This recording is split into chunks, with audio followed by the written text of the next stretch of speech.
اللہ تعالیٰ نے حضرت محمد صلی اللہ علیہ وآلہ وسلم کو اس پوری کائنات کے لیے رحمت بنا کر بھیجا ہے۔ ان کی پوری زندگی اسلام کے اصولوں پر مبنی ہے۔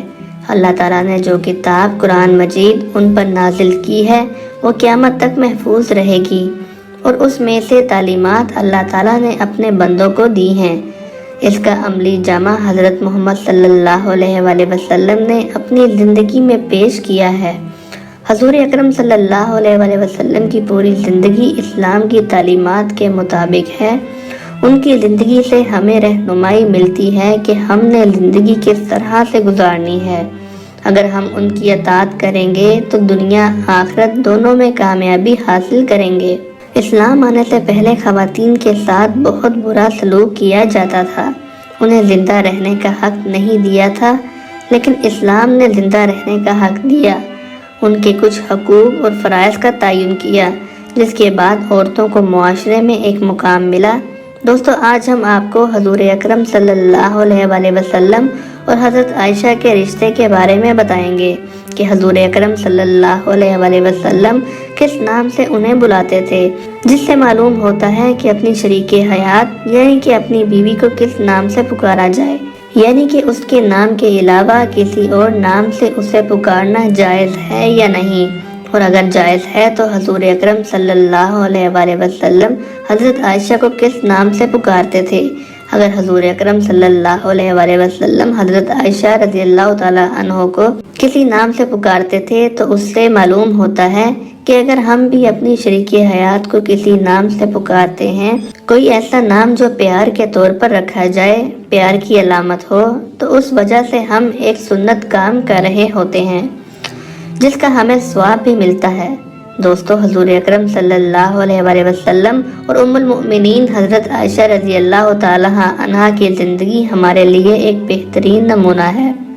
ان کی زندگی سے ہمیں ملتا ہے کہ انسان کو ایک شادی شدہ زندگی کس طرح سے گزارنی چاہیے، ایک بیوی کے کیا حقوق اور ایک مرد کے کیا حقوق ہیں جو اسے پورا کرنے چاہیے۔ اگر آپ اپنی بیوی کو کسی پیار کے نام سے بلاتے ہیں تو حضور صلی اللہ علیہ وآلہ وسلم کا ایک فرمان ہے، وہ بھی سن لیجئے۔ دوستو، حضرت عائشہ رضی اللہ تعالی عنہا بہت سی حدیث بیان کی ہیں جو حضور اکرم صلی اللہ علیہ وآلہ وسلم کے حوالے سے ہے کہ حضور اکرم صلی اللہ علیہ وآلہ وسلم حضرت عائشہ کو کس نام سے بلایا کرتے تھے، لیکن اس کا مفہوم جو ہے وہ ہم آپ کے ساتھ شیئر کرنے جا رہے ہیں۔ حضرت محمد صلی اللہ علیہ وآلہ وسلم ام المؤمنین حضرت عائشہ رضی اللہ تعالی عنہ کو پیار سے حمیرہ کے نام سے بھی بلاتے تھے، جس کے لفظی معنی ایک چھوٹا سرخی مائل رنگ ہے، لیکن علماء کا کہنا ہے کہ اتنا گورا رنگ جو سورج کی شعاؤں کی وجہ سے سرخی مائل ہو جائے، یعنی کہ اس کی وجہ سے حضور اکرم صلی اللہ علیہ وآلہ وسلم انہیں حمیرہ کے نام سے بلایا کرتے تھے۔ حضور اکرم صلی اللہ علیہ وآلہ وسلم اور حضرت عائشہ رضی اللہ تعالی عنہ کے درمیان جو تعلق تھے وہ بہت خوبصورت تھے، جن سے آج ہمیں رہنمائی حاصل کرنی چاہیے کہ ہم اپنی ازواجی زندگی کس طرح سے گزاریں اور کسی طرح سے اس سے سبق حاصل کرنا چاہیے۔